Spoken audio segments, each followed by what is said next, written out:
Yeah.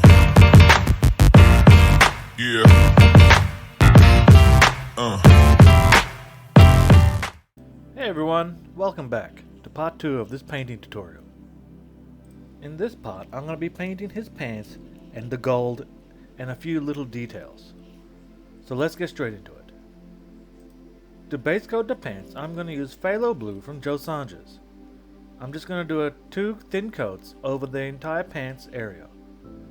Remember to be careful when coming too close to the skins or any area that you've already painted.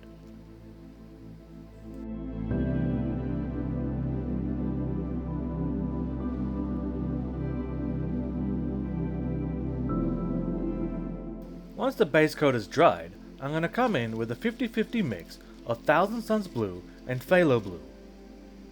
I'm going to paint all the raised areas of the pants. I'm going to try and use a stipple technique to try to do this highlight. I would like to try and get some fabric textures on the pants.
For my second highlight, I'm going to add a little bit more Thousand Suns blue to the mix.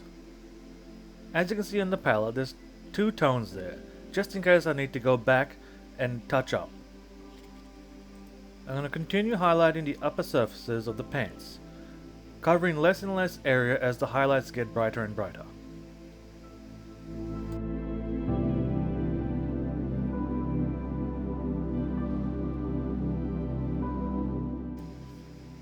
My third highlight is going to be with pure Thousand Suns blue, and I'm going to continue painting the upper surfaces, reducing the area I paint.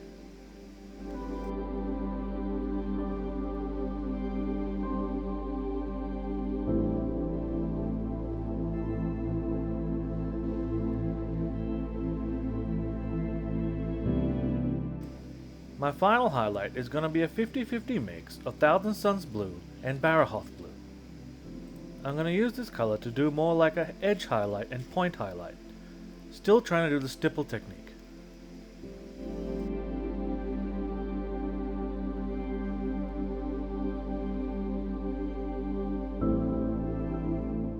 Now to start painting all the gold trinkets and iconography on the dwarf. I'm going to start by using Scale 75's Dwarven Gold. I'm going to paint everything I can or I feel needs to be gold, like the decorations on his axe, all the jewelry around him, on his belt, his bracelets and anklets.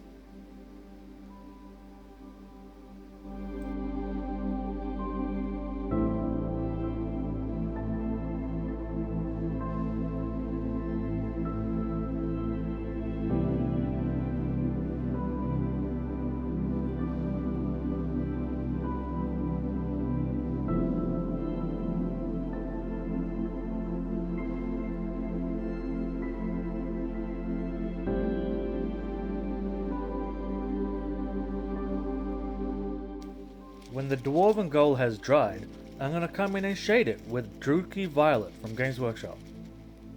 I'm going to coat everything I just painted gold in this wash.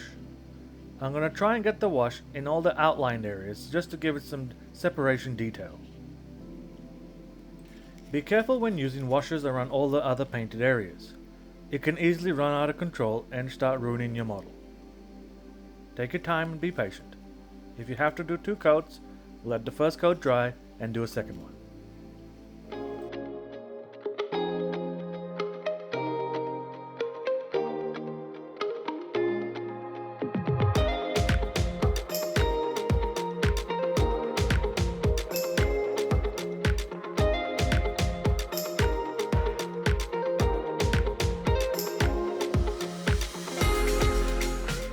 Now to brighten up the gold again. After the wash has dried, I'm going to come back in with the original base color of Dwarven Gold. And I'm just going to paint all the middle surfaces and edges that I can find. I'm going to leave the recesses alone if I can. If you do get any of this paint in the recesses, just come back in with DRUCHII Violet.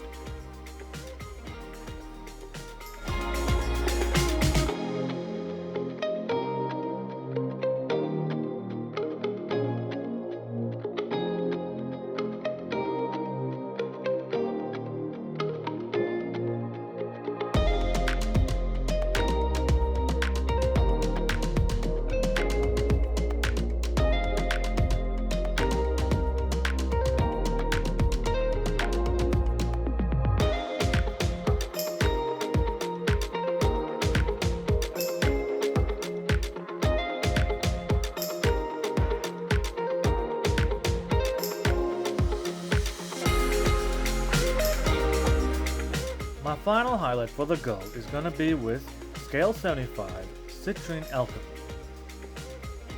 I'm going to use this color to paint all the upper surfaces and edges of each of the jewelry pieces. Remember, you don't have to highlight every single piece of the model. You just have to give the impression that light is shining on certain areas.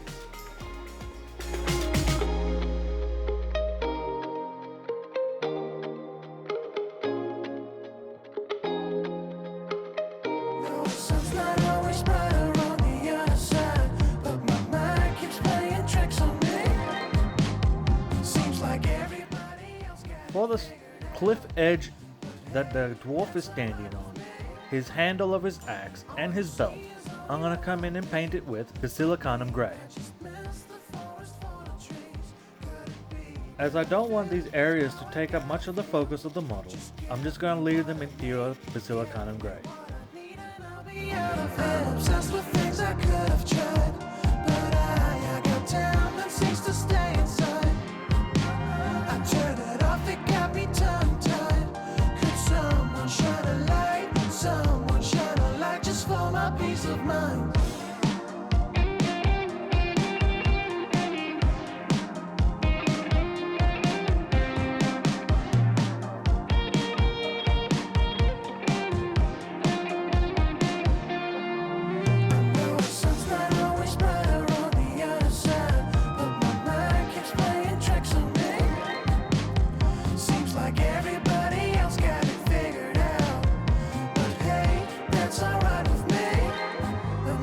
Change it up for next season, 'cause in the end, there's no reason. You heat me up, you cool me down, you make me fly, I hit the ground. Awful dreams, they are gone, so take a bow, 'cause it's done. Take some rest and calm down, because tomorrow will come around. Topless mountains in my way now, there's no way to be okay. Topless mountains in my way now, there's no way to be okay. Thank you all for watching part 2 of this video. I'm going to be coming out with part 3 very soon, so keep an eye out for that. Thank you all for watching. Please like and subscribe. And if there's anything you would like me to cover, please leave it in the comments below.